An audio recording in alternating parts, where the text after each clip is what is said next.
Hi, I'm Mark and welcome to the weekly Outside Views report on British politics.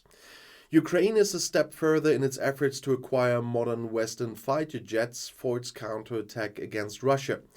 Because Britain and the Netherlands want to build an international coalition to help Ukraine procure US F-16 jets, that's what a British government spokesman said on Tuesday, according to the PA news agency.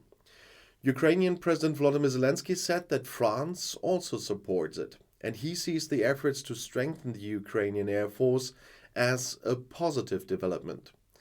The United States, however, has so far refused to send the F-16 fighter jets requested by Ukraine. This position was confirmed by US officials several times. Zelensky and the Ukrainian leadership have been trying for months to obtain modern combat aircraft from Western allies.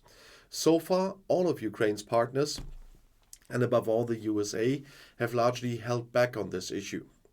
But a UK government spokesman said the Prime Minister and the Dutch Prime Minister, and he means Rishi Sunak and Mark Rutte, agreed to form an international coalition to provide Ukraine with air combat resources, from training to the procurement of F-16 jets.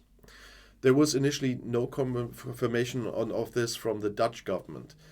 On this short tour of Europe in the past few days, Zelensky seems to have received support for the intended fighter jet coalition in France as well. Yesterday in Britain we agreed with Rishi, the Prime Minister, that we are working on a coalition of fighter jets, training aircraft results, is what Zelensky said in his evening video address on Tuesday. Yesterday this was supported by French President Macron and today by Dutch Prime Minister Mark Rutte, he said.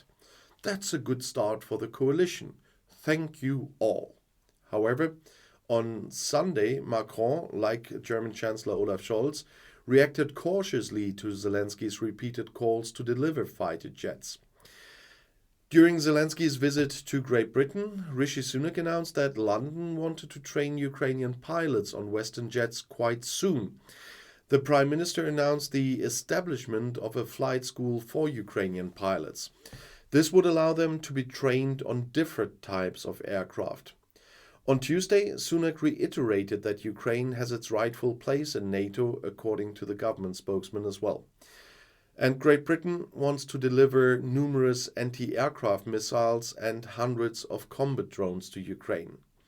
The drones would have a range of more than 200 kilometers, as the government in London announced on Monday during the visit of Ukrainian President Volodymyr Zelensky. According to British military experts, the most important Ukrainian supply route to the embattled city of Bakhmut in eastern Ukraine is now also better secured. This emerges from the daily intelligence report from the Ministry of Defense in London on Tuesday. Accordingly, the advances of the Ukrainian defenders on the flanks in the north and south in the past few days have led to stabilization. The Donetsk-Donbas Canal has now become the natural dividing line between Ukrainian and Russian troops as part of a deep defensive zone around the town of Chasiv Yar. In the center of Bakhmut, according to the British, the fighters of the Russian mercenary force Wagner are still making small advances, where they are taking over positions from the Ukrainians, as the statement said. The Ministry of Defense in London has been publishing daily information on the course of the war since the beginning of the Russian war of aggression against Ukraine, and they are citing intelligence information. Moscow always accuses London of a disinformation campaign, but I'm quite thankful to the British that they do so. And I'll see you in my next video. I'll be back.